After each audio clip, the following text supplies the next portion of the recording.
This is Washington, D.C., and in the files of the Central Bureau, there is a story so strange in its implications that it defies ordinary classification. It is the story of a handful of people who, in the course of one desperate night, held back a wave of panic and pandemonium. It began after sundown, time 7:15, as Flight A Coast Patrol from Travis Field was returning to base. When the nightly Air Force transport pointed north toward Japan via the Great Circle route. While at sea, the Navy and Coast Guard maintained their usual round-the-clock vigil. And from the equator to the Arctic, the radar network swept the skies with eyes that never sleep. Time, 7:19. An unidentified object was picked up 200 miles southwest of Point Barrow, Alaska. 7:27. Unidentified object confirmed at Fairbanks, Alaska. Heading south-southeast, 170 degrees. Height, 75,000 feet. Estimated speed, 5,000 miles per hour. White warning. 7:39. Unidentified object 200 miles due west of Vancouver, British Columbia. Course 170 degrees. Height 60,000 feet. Estimated speed down to 3,600 miles per hour. Yellow warning. 7:54. First interceptor flight airborne. Point of interception, 80 miles due west of San Francisco, California. 7:55. Unidentified object past point of interception. Red warning. 8:11. Morro Bay, California. Height, 50,000 feet. Estimated speed, 2,000 miles per hour. 8:15. Santa Monica, California. Height, 10,000 feet. Speed, 1,200 miles per hour. 8:18. All traces of unidentified object gone. Red warning lifted. By 8:25 at the Los Angeles branch of the Communications Commission, reports of strong interference with radio and television reception began to pour in from the beach area. The monitors went to work immediately. Mobile units were ordered to converge on the vicinity of the disturbance. Pinpoint direction finding devices began to trace the trouble to its source.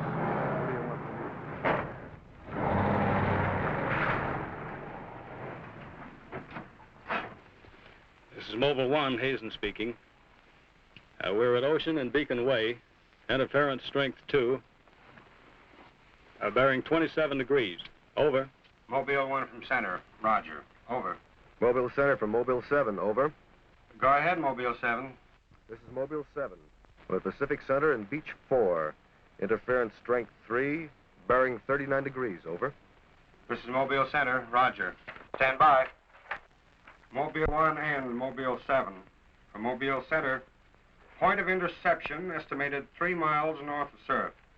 Repeat, 3 miles north of surf. Acknowledge. This is Mobile 7, roger. Mobile 1, roger. Mobile 7, roger, we're going out.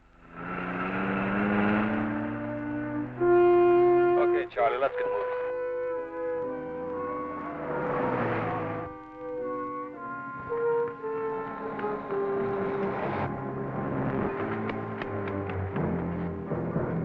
Yes, what is it? Take me to a phone quick. I need an ambulance. What's the matter? My husband and Pete out there in the picnic grounds just above the beach, they've been hurt. Well, this is the communications car. I'll phone it in from here. I'm Mobile 1 to Central, over.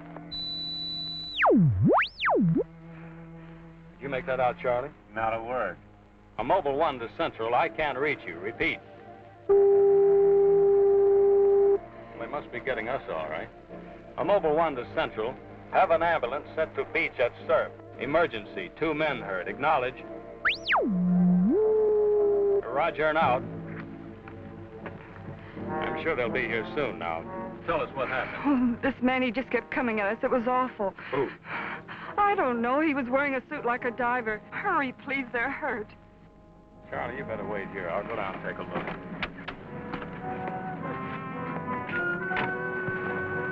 The young woman's hysteria became obvious as they reached the picnic grounds at the beach. There was no sign of the mysterious intruder, and little could be done for her husband and their friend until the ambulance arrived.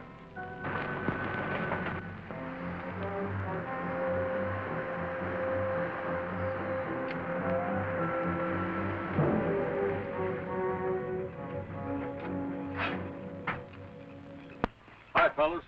How are you doing? Oh, we're just taking another reading now. What happened down there? The police took the girl and one of the guys to the station. What about the other one? Well, he's on the way to the morgue. That was her husband. You're right on the button, Charlie. 44.7. Report back to Central if you find anything else. All right. Charlie, grab that portable and check the beach, will you? Got it right here. I'll pick you up right here in about an hour. Where are you going? Police asked me to drop by the station and sign a report. I'll see you later. If you don't, you know where to look for the body.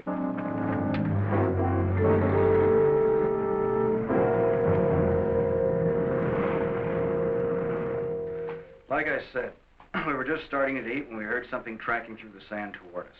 I looked up and couldn't see anything. Then Betty screamed. At what? I thought you couldn't see anything. At first we couldn't. Then this guy started toward us.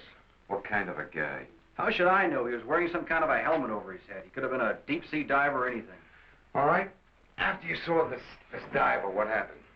Well, we jumped up. Ed, that was Betty's husband, yelled at him to stop, but he just kept coming. I never saw anything like it. He didn't say anything. He just kept moving in. And then you say he attacked you. Well, we didn't give him a chance. Ed grabbed a piece of wood and took a swing at him. That didn't stop him. He caught the end. That's all I remember. Just because a man's taking a walk is no reason to slug him. Besides, you don't look like a guy who frightens so easy. How would you feel if somebody with a crazy helmet with pipes sticking out of it came at you in the dark? And look, I know this sounds crazy, but there wasn't any head in that helmet. No head. No head at all. It's the truth. I think you need some coffee. I don't want anything. It's all the same to you, Lieutenant. I've got to pick up one of my men at the beach.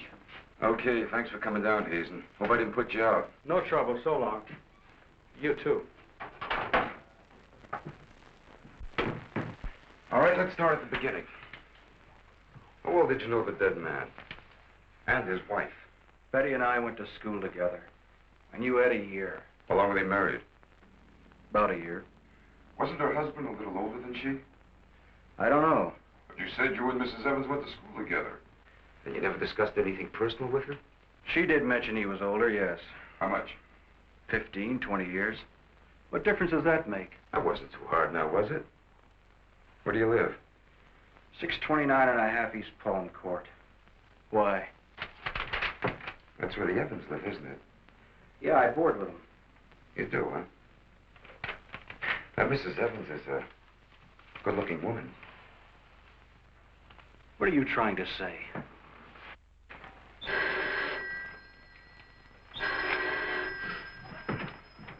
Lieutenant Bowers. Where? Yeah, I got it. I'll leave right away. Ain't been enough murder. Near the beach. Keep an eye on this guy until I get back. What are you? You'll stay right where you are. At least until Mrs. Evans feels well enough to talk. What do you want from her? Oh, I just want to see if your story checks with hers. After all, you went to school together, remember?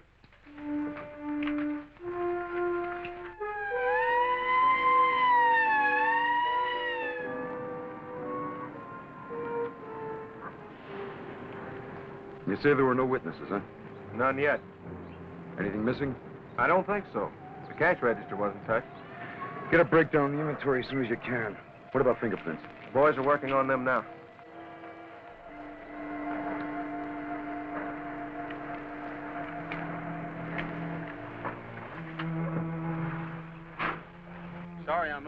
What kept you so long? The lieutenant asked me to hang around a while. Well, what's the score? Looks like one of those things. Pretty girl, older husband, young boarder. Kid claims some guy without a head knocked the old man off. You don't say. Anything else? Yeah, he had a diver's outfit with horns. No. He's going to have to do better than that. How are we doing? I took a reading about 10 minutes ago. The radiation is going out with the tide. What about the radio phone? It's working fine again. I just got a call from Central. They said Mobile 7 picked up some new trouble northeast of here. Here we go again. Hop in.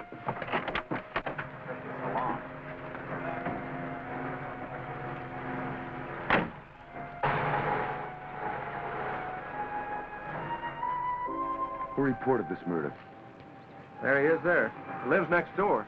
His name's George Nelson. Hey, Mr. Nelson. Yes, sir. Come here, will you? I'm Lieutenant Bowers, homicide. You found this body? That's right. He must have just locked up for the night when this happened. How do you know that? Well, he usually does around this time. What are you doing here? I was sitting home watching the fights on TV, and all of a sudden the thing started acting up. What has that got to do with it? Well, you don't know this set. You know, it wouldn't work at all when I came home to supper. Then all of a sudden it cleared up fine. So I thought, well, I'll get set to look at the fights again, and all of a sudden out it goes again. So I thought maybe the battery station down here was overcharging the circuit, and so I came down to take a look, that's all. Hey, don't you ever quit work? What's up this time? Another murder? What are you doing here, Hazen? Same as before. Still trying to track down that signal interference. Hey, does that stuff work on TV, too? Well, it has been for hours. What'd I tell you? What's the matter? Seems to set one on the blink. Well, at least we know we're on the right track. How'd you make out with that boarder? You're still sticking to a story. The guy had no head. Well, I'll be seeing you. So long. Right. Come on, Charlie. Hey.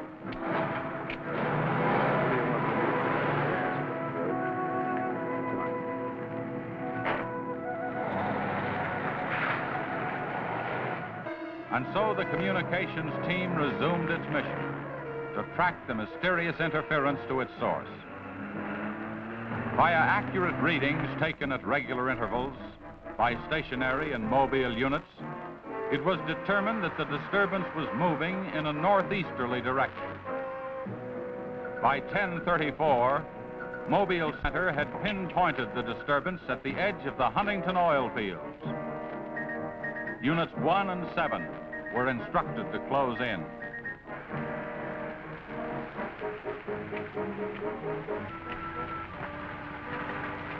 Hey, Charlie, do you see what I see?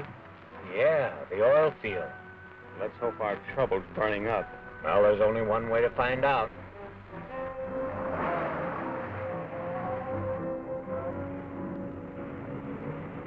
Look, Sarge. 2 murders and an explosion in one precinct is big news. Now, come on, you can't pin it all on the young boarder. Or can you? Very funny. Yeah? I'm Hazen of the Communications Commission. Oh, the lieutenant's waiting for you. Thank you. What's a wheel? You heard the man, Communications Commission. Tom, does this kind of interference happen very often? Never anything like this. It's on the move all the time. I mean, some harm with a transmitter in the car. It's not a transmitter. We don't get a definite disturbance, just interference. Then you have no idea of what it is, huh? Not yet. How are you making out? Not so good. You were here when I questioned that boy about the murder at the beach. Did you get anything more out of it? Yeah. Come on with me. You might want to see this.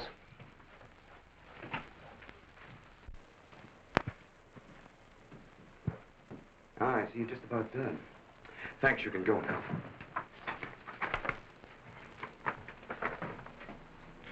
Are you sure this is what the man looks like?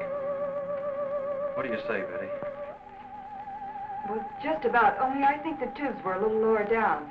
And you still insist there was no head inside the helmet? I'm positive there wasn't. What about you?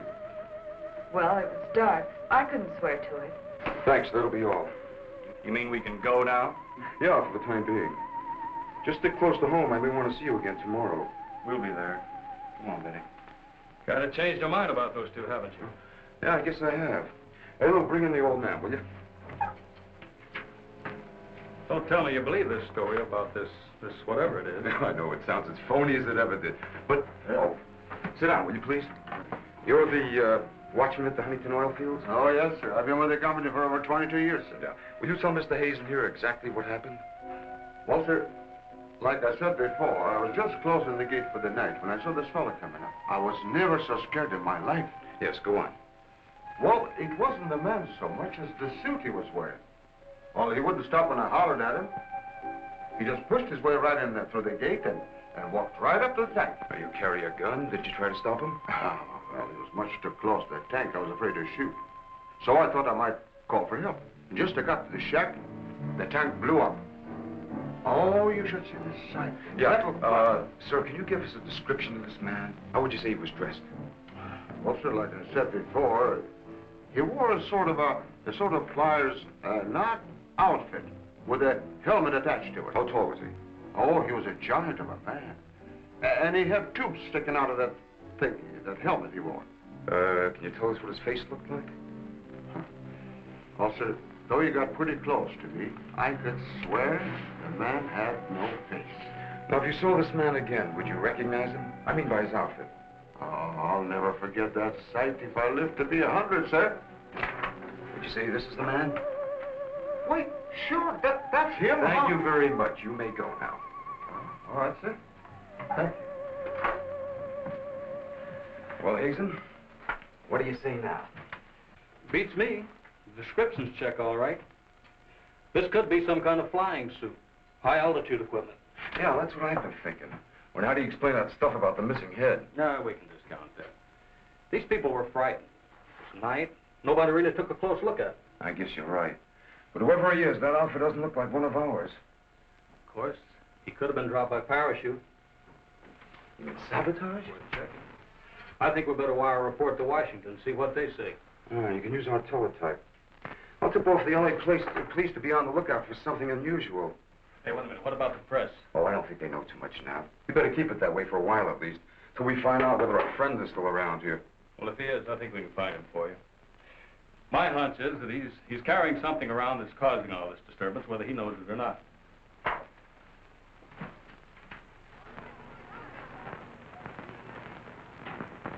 Yeah. Kill that page one lead. They let the boarder and the girl go. Hmm? How do I know? Maybe the lieutenant thinks that the guy in a flying suit knocked off the husband. Mm-hmm. Nah. No, not a chance. Not a chance of an exclusive on that picture. They're making a blanket release in the morning. Hmm? Oh, there's a guy from the Communications Commission in there now. Yeah, I'll call you back later if there's anything new. Okay.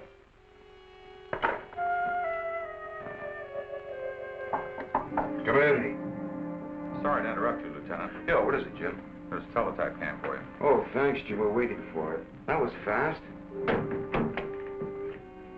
Well, here's our answer. Looks like they never sleep in Washington. Says to contact a Major Andrews, care of Dr. Wyatt, director of the Griffith Institute. Hey, it's kind of late. Man, I'll give him a call. While you're at it, I'll go out the car and check in with Central. Okay.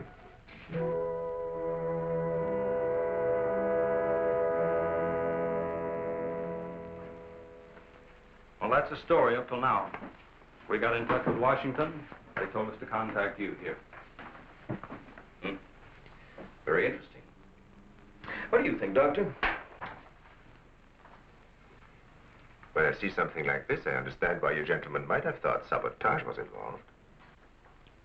Lieutenant, are you sure there were no traces of this saboteur, this X-man, found after the explosion in the oil field?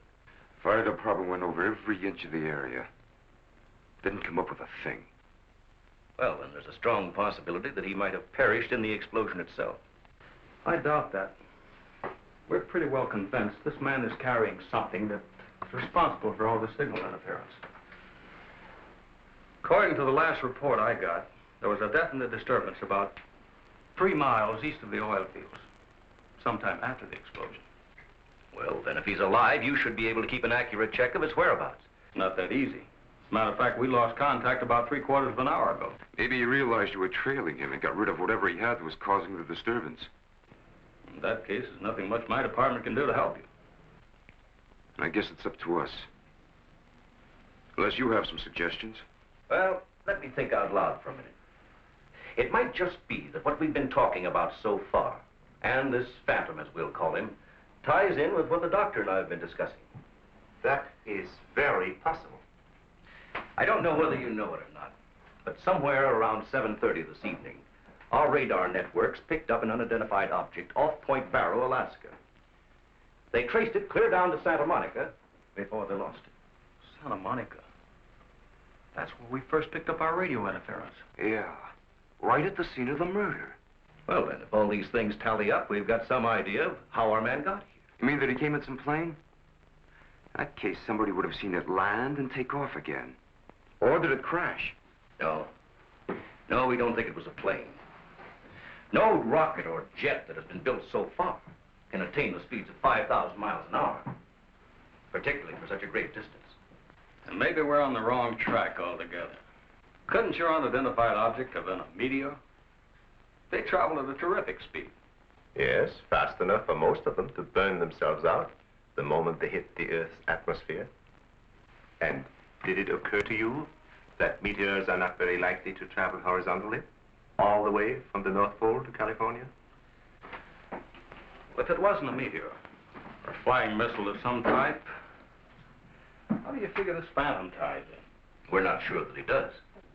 I don't care what you say, but it doesn't make sense to me. Anybody trained in sabotage would stay undercover. This guy's walking around in a monkey suit, killing people.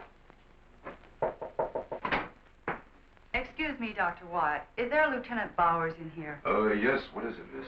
There's a Mr. Wakeman from the Chronicle here to see you. Wakeman here? And what does he want? Well, there's only one way to find out. Before you go, Lieutenant, I don't believe you have met my assistant, Barbara Randall. Well, hello. Hello. It's Mrs. Randall, Lieutenant. I'll be right back.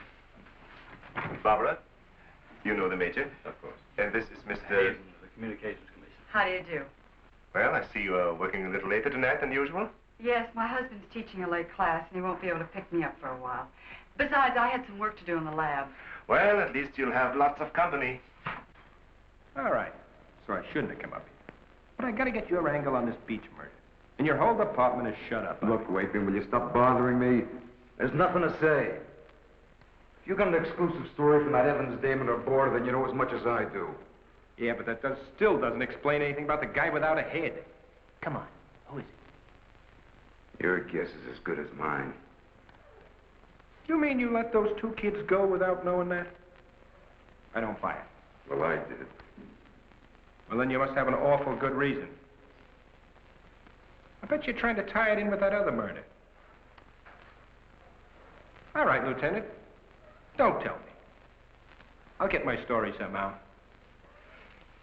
Oh, if you want to know how things turn out, read the Chronicle in the morning. That's right. Now get in touch with Charlie in Mobile 1 and have him call for me here. Okay, honey. Well, did you come up with anything? No, we're just briefing Barbara here. It's just amazing the way you've been able to put these things together. Don't kid yourself, Mrs. Randall. It seems the press knows as much about it as we do. Well, let's hope they don't come to the same conclusions. A few lurid headlines, and every fool in the country will be seeing phantoms in spacesuits and men from Mars all over the place. Yes, I can imagine. And mass hysteria is difficult to check once it gets started. That's why we've got to move fast. Well, from the looks of things, I guess it's up to me. I'll be in touch with you as soon as I hear anything. See you. By 12:30 a.m., the dragnet was in operation. Mobile units patrolled the streets and countryside.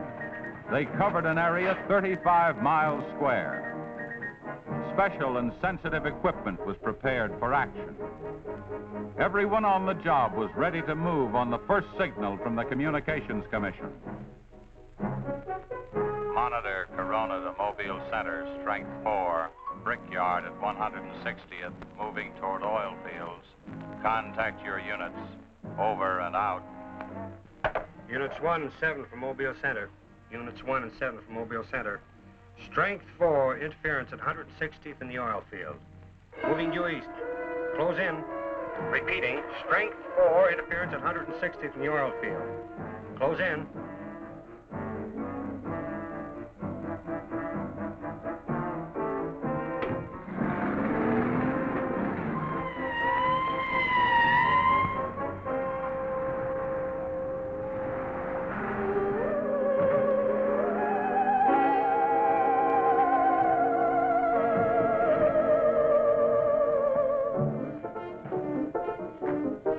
here, Joe? Just got here, trying to set this up. What gives, Hazen? It's in this area, all right. I thought the Geiger counter. Thank you, Doctor. Why don't walk over those oil fields? Well, it doesn't register as far as the oil field. I think we'll do better if we split up, man. Right, Lieutenant. You two go that way. Lieutenant, out here. Vince. Joe, you follow him. Come on, Doctor. And you? Oh, forget it.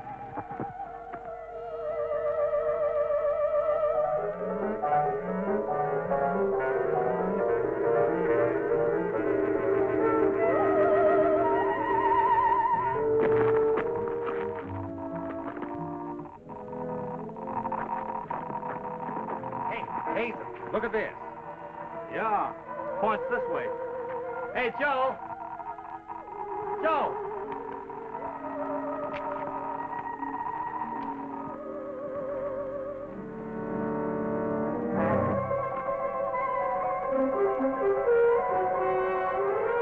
Hazen! Hey, Hazen! 603! Going strong. That's it, Doctor.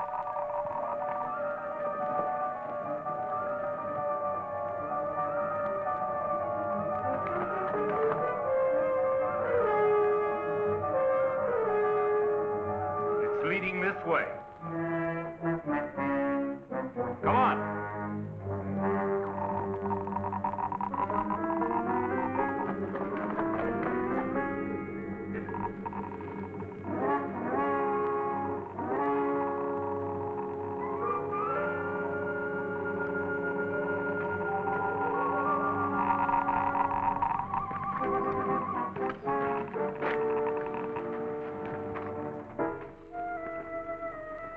It's this way. Come on.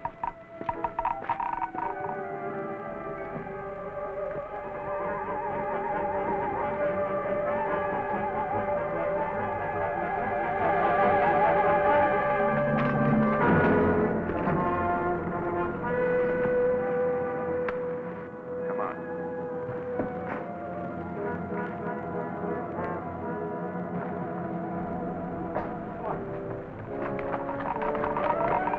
You're going strong.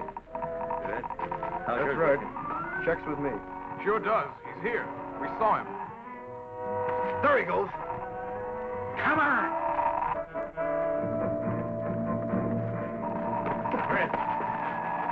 Gotta be around here somewhere. Yeah, we gotta get on the roof. Vince, go get a ladder. Look out!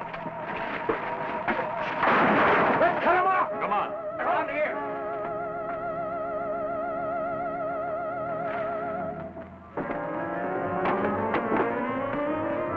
Anybody see him? There he is.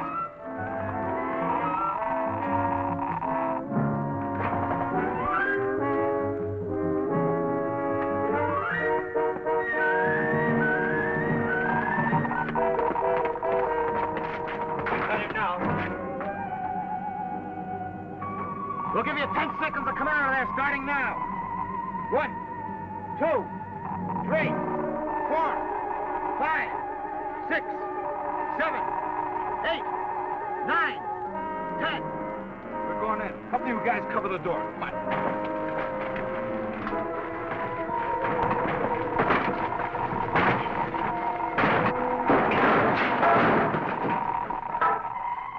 Why, there's nobody in here. Possible. We saw him come in. Maybe he went out of the window. We won't get very far. Don't touch anything till we check for fingerprints. Oh, Doctor, over here. He left his suit and his helmet. Hey, let's spread that thing out so I can get a good shot of it. Keep away, you fool. What's the matter? For your information, that's a Geiger counter, and it says hands off. I think you'd better wait outside. I just have a job to do. So do we. And I'm afraid ours will have to come first. Now, there's no radiation from the helmet. But look at this. So that's what's been causing all the trouble. Charlie, you know where we can pick up a lead-lined box in a hurry? Well, Mobile 7 should have one. They're right outside. I'll take a look. Hurry it up, will you? Unbelievable. Now, we all thought that this phantom might be carrying some device which was causing all the signal interference. But to learn that it's due to the very clothes on his body. That's not the only thing that bothers me. Did any of you get a good look at his face? Not me. He's too far away. Well, I did. Unless I'm mistaken, that helmet was empty. Say, where am I going to put this stuff? Oh, put it in Dr. Wyatt's station. Yeah, we take it back to the Institute. Right. Lie down, Z. No, that's all right. You can handle that.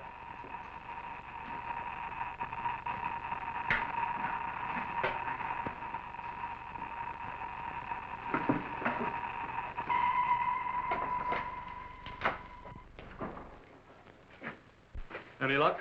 Not a sign of him. Boys are still searching the grounds. For what? Nobody knows what he looks like without that outfit. I'll bet on that, Major. Reporter got a flash picture of him, and I just happened to borrow that film. It's on its way to headquarters right now to be developed. Good. Send us a print as soon as you can. Sure. Lieutenant, are you sure you don't want to come with us? We want to make a few tests at the lab. I'd like to, Doctor. But you know the situation. I gotta get that guy. Let me know how you make out, will you? Yeah, we'll do that, sure.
Doctor.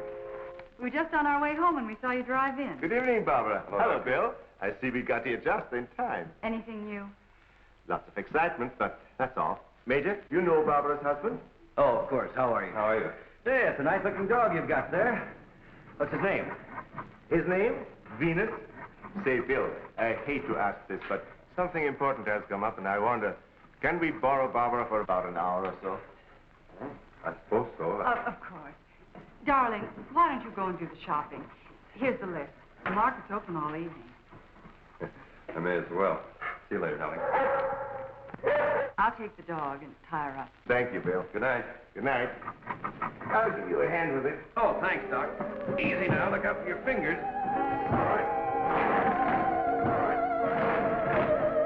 Look out now. Don't drop it.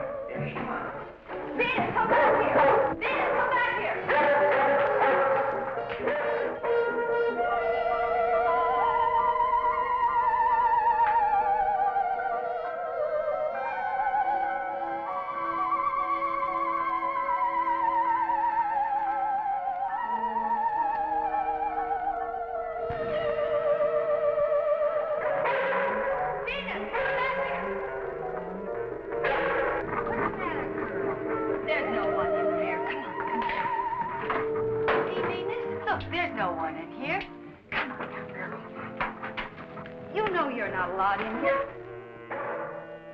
Venus, I said be quiet. Come on, girl.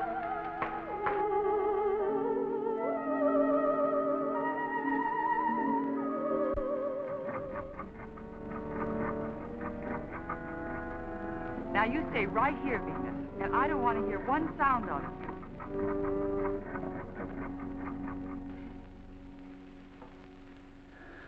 You were right, Doctor.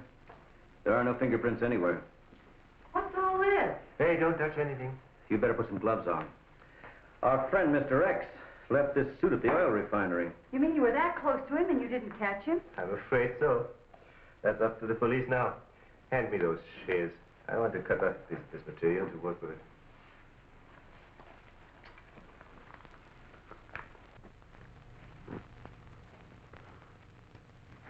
Say, you better have those sharpened. But I just bought them. All right. Here, try this knife.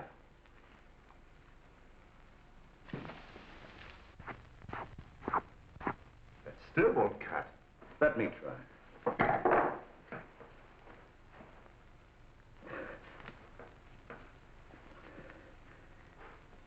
This stuff is tougher than nylon. Why don't I try it over a Bunsen burner?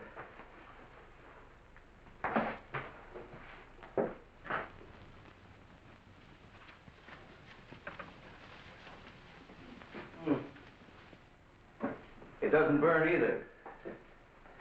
Let's take a look at it under the microscope. Look, it's magnetic. Magnetic? Here, I'll... Radioactive. And apparently indestructible. Thank you.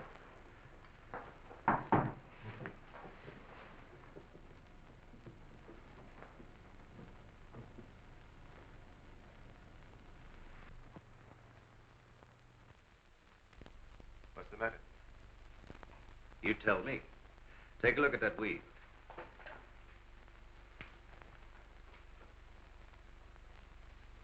What weed? There is none. This material is one solid mass. May I see it?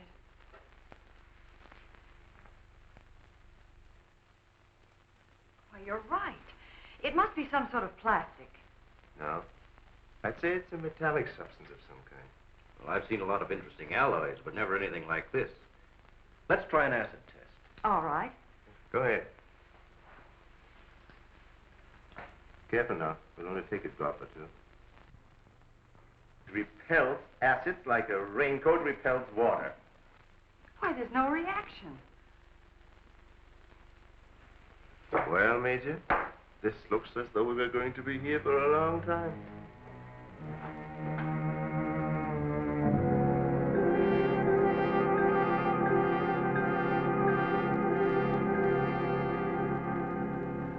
Now we have it. The helmet is not radioactive. The suit is. There is no doubt. This spacesuit is conditioned to function above 63,000 feet, where human blood would boil, resulting in the body expanding to twice its size. And death, of course. I know. And it must withstand pressure and counterpressure. Also, it must be so supercharged it can function in thin atmosphere.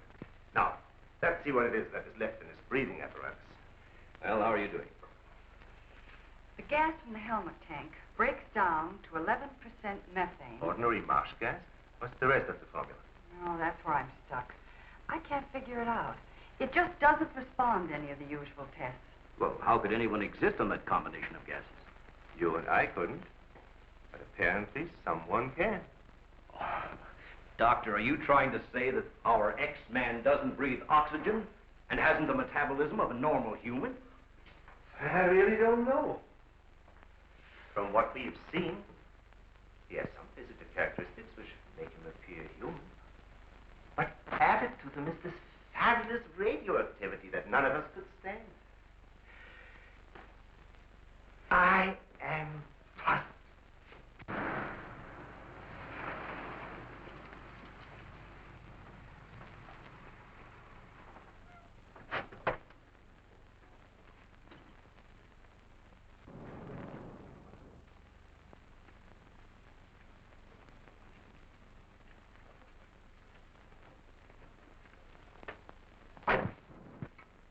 I think the answer lies right here in this helmet. Obviously, he needs it to survive. Otherwise, he wouldn't have risked wearing it where he was sure to be recognized. As it is, he only took it off when he was cornered. Well, if what you say is true, how can he exist without it now? Let me put it this way. It's like a patient in an iron lung. Sometimes one can be removed for hours at a time without any ill effects. Exactly. And I think the same principle applies here. And that means sooner or later, he has to get his breathing apparatus back or die. I don't understand. Well, I've got an idea. If we were to return this whole outfit to where he left it, he might be tempted to come back. Dr. Wyatt speaking? Yes, he's here. No, thank you. Hello, Major. Still at it, huh? Mm-hmm. No, we haven't got a thing, no. The picture? Yeah, hold on. He says the picture the reporter took of our man didn't come out. I was afraid of something like that. The radioactivity must have burned the emulsion. Hello. No. No, we didn't find any fingerprints at all in his clothes. Did you find any? Oh, too bad. Hello? Will you wait there, please? We don't know what to make of this either. Have you heard from the communication boys yet? Well, let's hope they turn up with something. Major, excuse me. Hold on a second. Yes? It's Mr. Wakeman of the Chronicle. He insists upon seeing you. He does? Where is he? I told him to wait in the lobby. Good. Hello? And it's our friend from the press is here.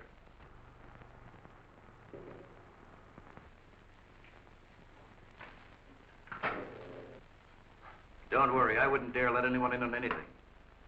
At least not till we get something concrete. Right. All right, I'll see you later. Well, I guess I'd better see this newspaper man. Want to come along, Doctor? I think I will.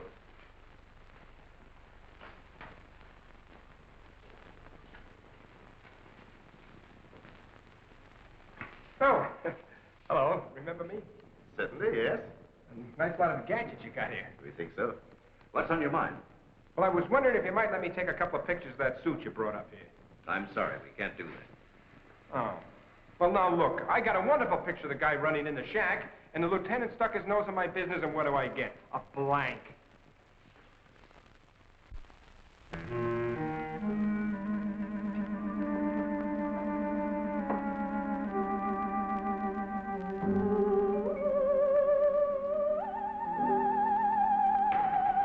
Is that you, Doctor?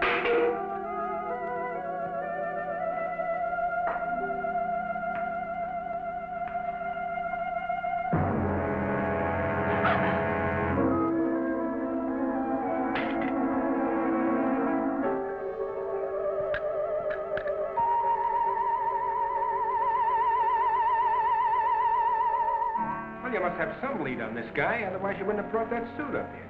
Well, let's just say we were curious.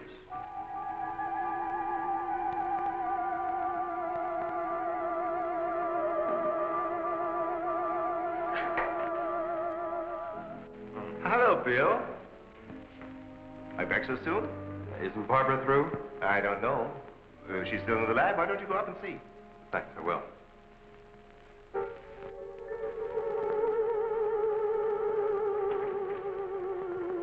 Barbara? Barbara, are you in there? Bill, listen to me. I'm not alone. Someone is in here with me. I can't see him. He locked the door and has the key. I'll break the door down. No, Bill, don't, please. You better get help. You mean I'd come all the way up here for nothing? I'm afraid so. Good night. Yes. Good night, Mr. Wakeman. Good night.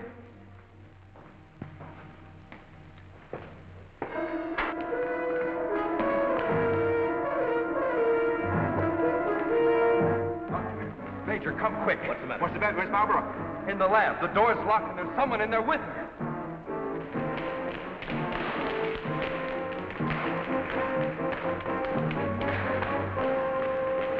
I thought you said the door was locked. It was. She's gone. Oh, cover the main entrance. That's the only way anybody could leave. I will. Well, in that case, we would have seen her on our way up. Well, then she must still be in the building. We'd better split up. I'll take the roof. Barbara! Barbara! Barbara! Barbara!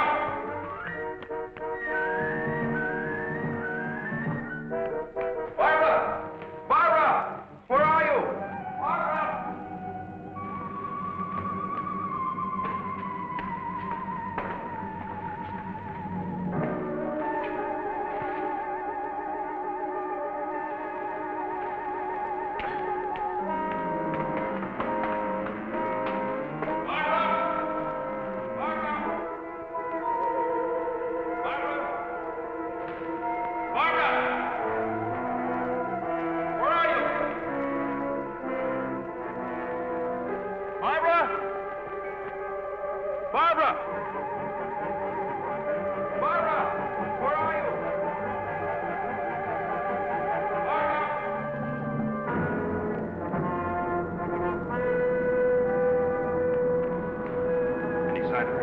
Not yet.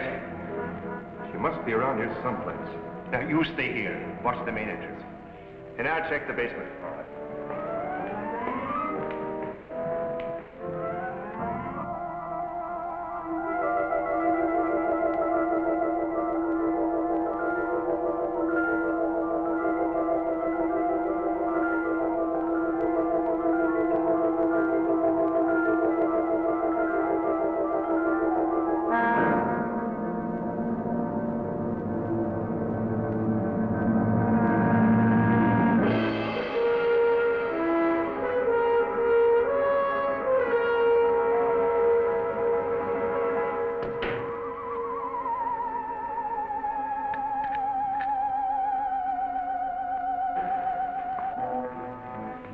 she's not up there. Where's the doctor? He went down to the basement. Here he comes. You didn't find her? No. I'd better call the police. But there's no telling what could happen to her in the meantime. Now, take it easy. We're doing the best we can. But she said she was locked in, and she couldn't see who did it. Can you explain that? No, not yet.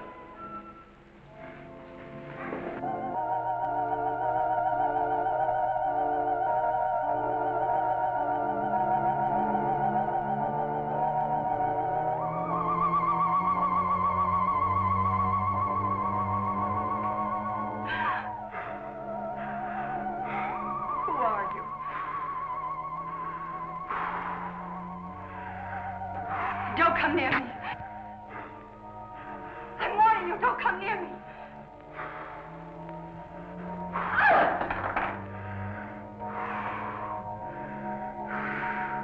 Don't!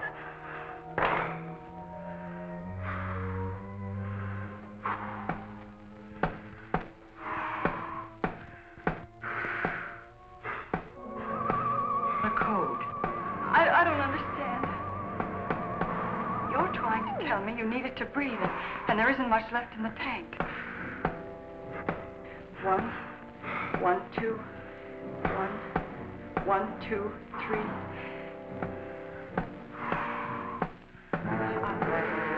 I'll write it down.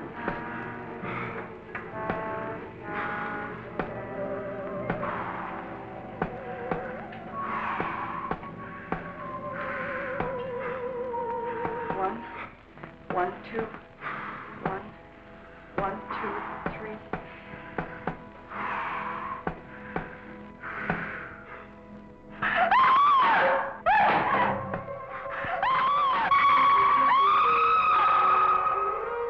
In the lab.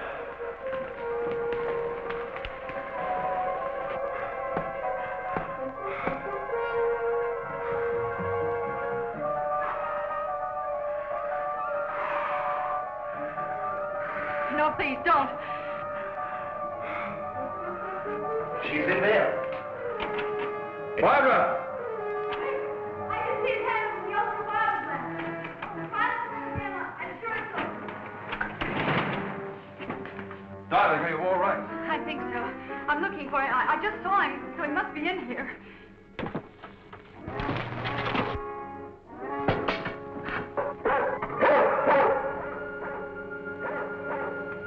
It's 30 feet to the ground. He will be killed. I'd better go.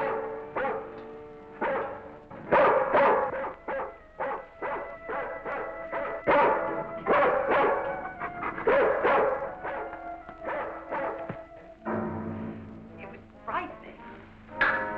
I couldn't see him. I didn't know what to do. Come here. Quick. He's disintegrating. This is amazing.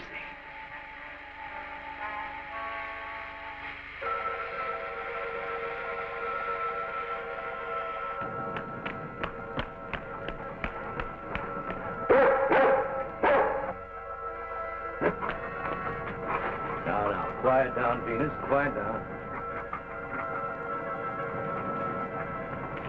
Down.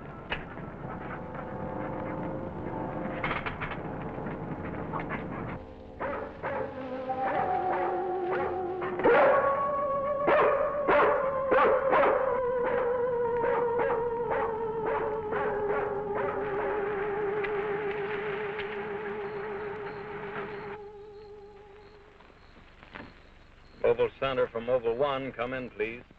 This is Mobile Center. Go ahead. Get hold of Major Andrews or Dr. Wyatt at the Institute. I want to talk to either one of them. I will do. Stand by, Mobile 1. Dr. Wyatt speaking. Oh, yes, Mr. Hazen. Yes, we're still at it. Lots and lots of excitement, but nothing definite yet. Have you anything to say? The trouble seems to be just about gone. We get a flash in the direction of the observatory once in a while, but I figure that's because of the outfit you're testing. Yes. Lieutenant Bowers ought to be here any minute. Of course. How long will it take you to get up here? Good. See you then.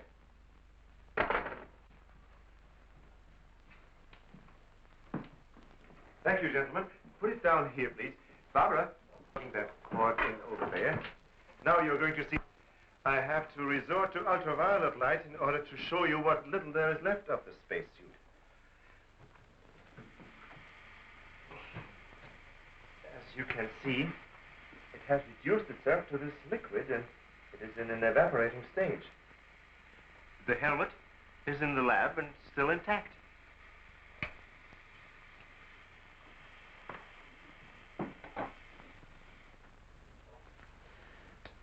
This is amazing. All the radiation in this suit would, well, it'd be fatal to a normal human being wearing it. Of course. And furthermore, our respiratory system could never simulate gases such as we have found in that breathing device. Well, then we have to assume our so-called X-Man carried his own atmosphere with him.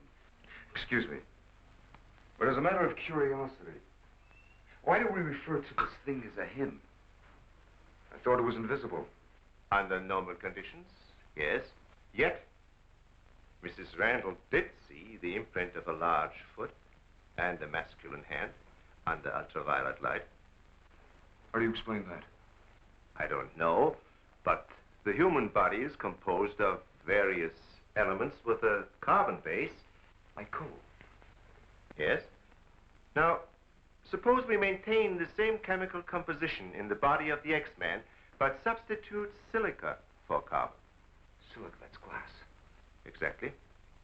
Now, it is possible that the body with such a base, if it were subjected to an atmosphere foreign to its origin, might appear invisible to our eyes. Are you trying to say, Doctor, that we're not dealing with a human being? I didn't say that. On the contrary, all the evidence points in the opposite direction. Toward a superhuman with an intelligence far superior to our own. How can you tell? First of all, Mrs. Randall saw that he has a hand with digits like our own fingers and a thumb opposing. That alone is a sign of intelligence. And he comes from a civilization that has developed adequate space transportation to enable him to travel to Earth. We have nothing yet that can reach even another planet in our own solar system. That could account for the unidentified objects picked up by radar a few hours ago. My theory is that the spaceship, or whatever it was that he came in, operated on the principle of magnetic rather than atomic propulsion, and that somewhere in the outer limits met with a condition where the Earth's gravity pulled it down and it fell into the ocean, and that he managed to save his life and reach shore. You really can pick up any type of communications interference, no matter how weak the signal may be. Sure thing. We were on his trail from the minute he left the beach. I never knew you carried such sensitive instruments in your car.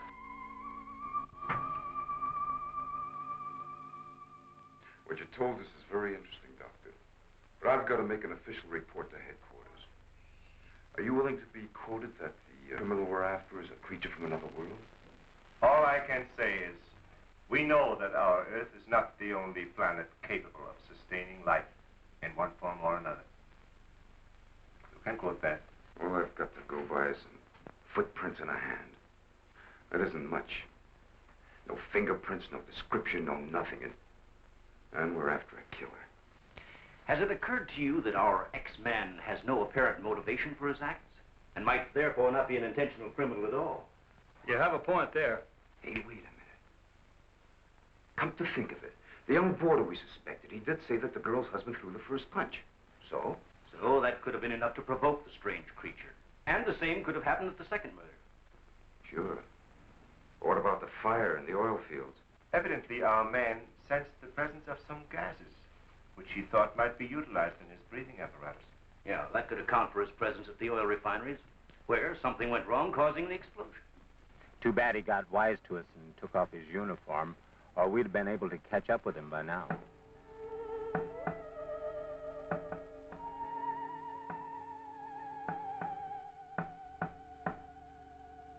No, he didn't utter a word. But I'm convinced he was trying to convey a message to me. He kept tapping out a code. I wrote it down. Let me see that, please. Doesn't make sense. Well, it may be based on some mathematical system we know nothing about. But he was trying to tell us something. Why did he run away?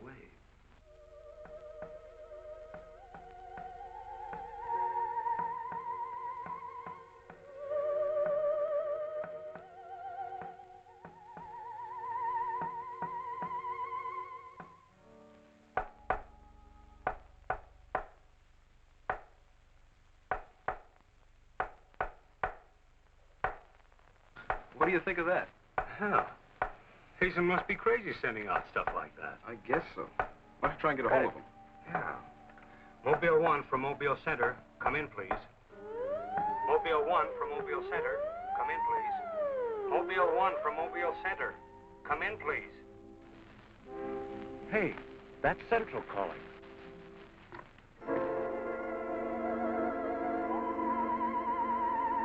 You better stay here by the car. I'll go tell Hazen. Yes, Colonel Powell. Of course, I'll mail you a complete report first thing in the morning. Yes, sir, thank you.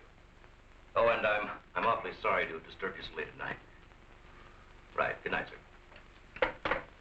He's around here, this invisible guy. He was in the car. How do you know?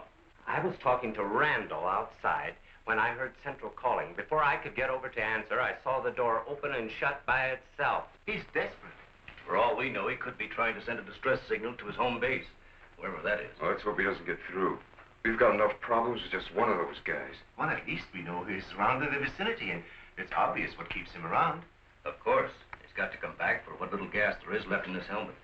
And when he does... Oh, please, the most important thing is to take him alive. If we can only make each other understand, there's no telling how much science can profit. I'll go along with that, Doctor. But I've got to make sure that once he's cornered, I'll be able to hang on to him. I think we're all agreed on that. All right, good, then we must see it from his angle. He's in an alien world.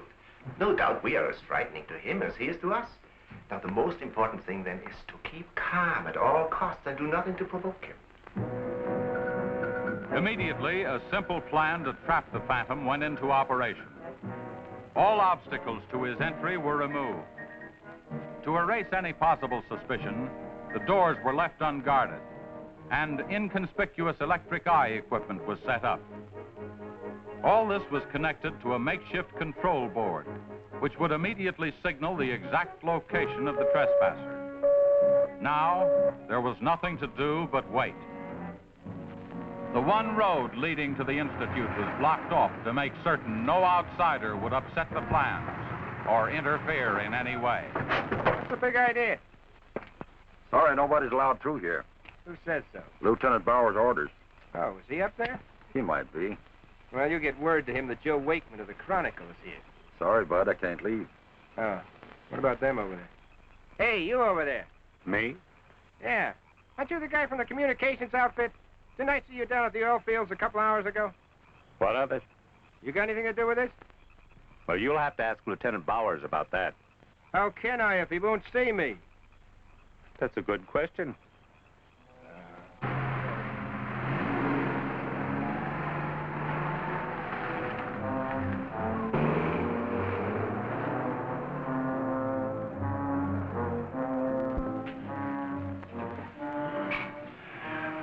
Well, it's 4:45.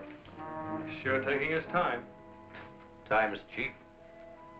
Yeah, well, how long can you sit on the edge of your chair like this? All year if we have to. Well, we hope this mechanism works. It will, unless he flies in between the wires. I wouldn't take any bets that he can't. Well, if everything else fails, we still have Venus here to help us. You know, I'm certain she sensed his presence before. That's why she carried on so.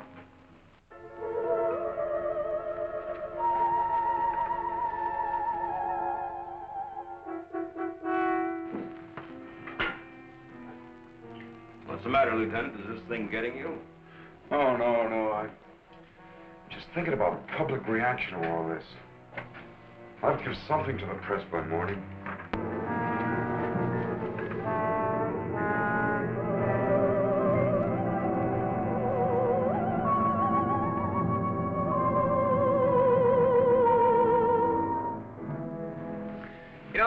since I was a kid, I wanted to be a pilot. Then after I got my wings and had had 75 missions, I thought I'd seen everything. Now, after all this, I know I haven't seen anything. He's here. The back entrance. Let's head him off. Remember, now, take it easy. Don't crash.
Trying to do? Well, it's the reporter. Yeah, it sure is.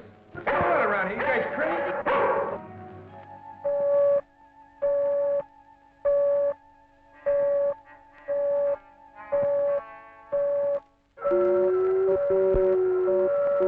How'd you get in here? Oh, that don't make any difference. Come on, what's up? What's going on?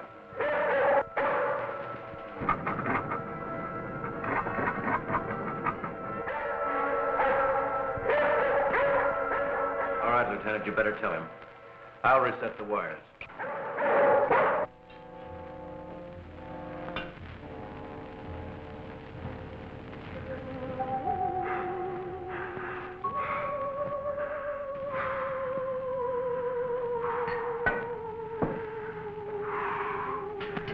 Don't be afraid.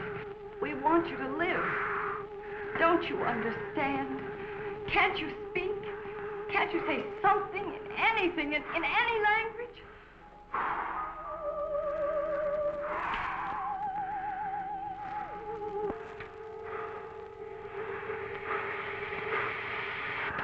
Listen, everybody. He's in the lab with me now. He's in the lab with me now. Venus, be quiet.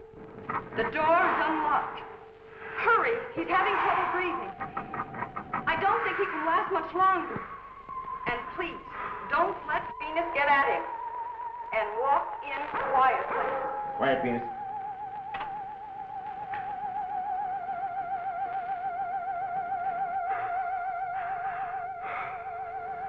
It's unbelievable.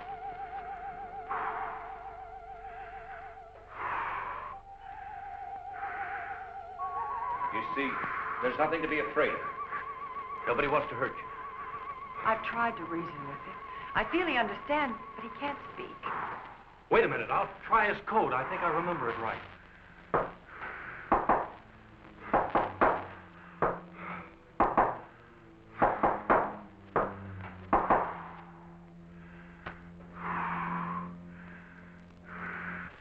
Better plug in the ultraviolet light.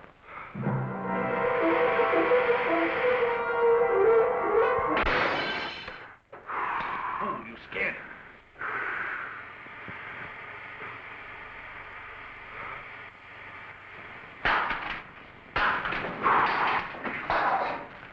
Look, there goes Venus.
Take this. I'm going after you.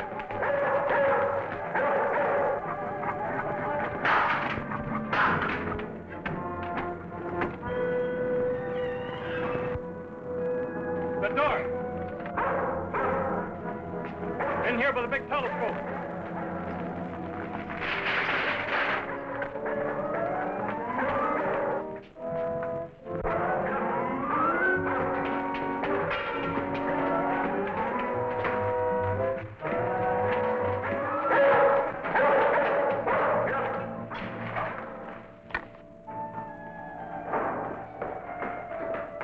Close the dome. The switch is over there.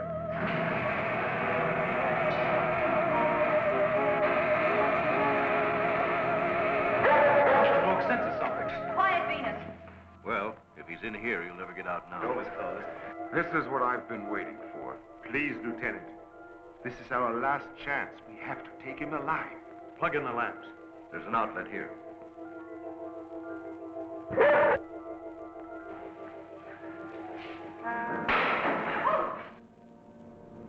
He must be up there.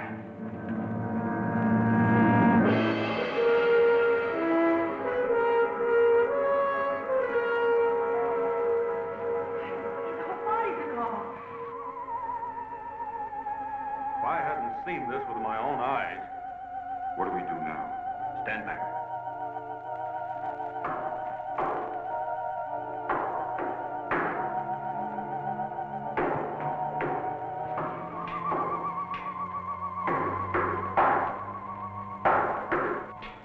Amazing. His code again. Look. He's trying to speak, but no sound is coming out of his mouth. Look at Venus. She acts as though she hears him. Yes. Dog can hear sounds that we can. His voice must be beyond the range of the human ear. Maybe he's screaming. He's suffocating. The glow, it's almost gone.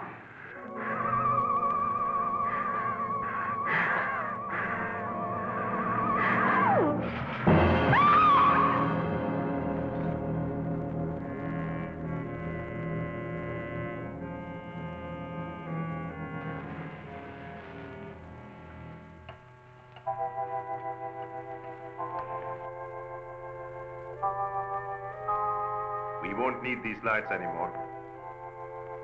In death, he has become visible as a normal body.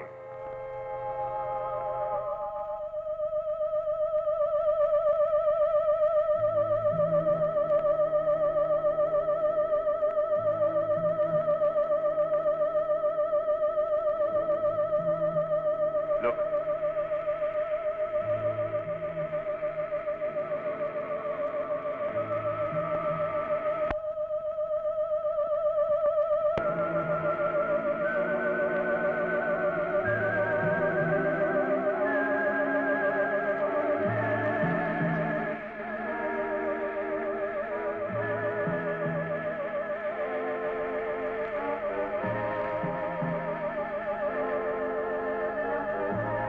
He is evaporating.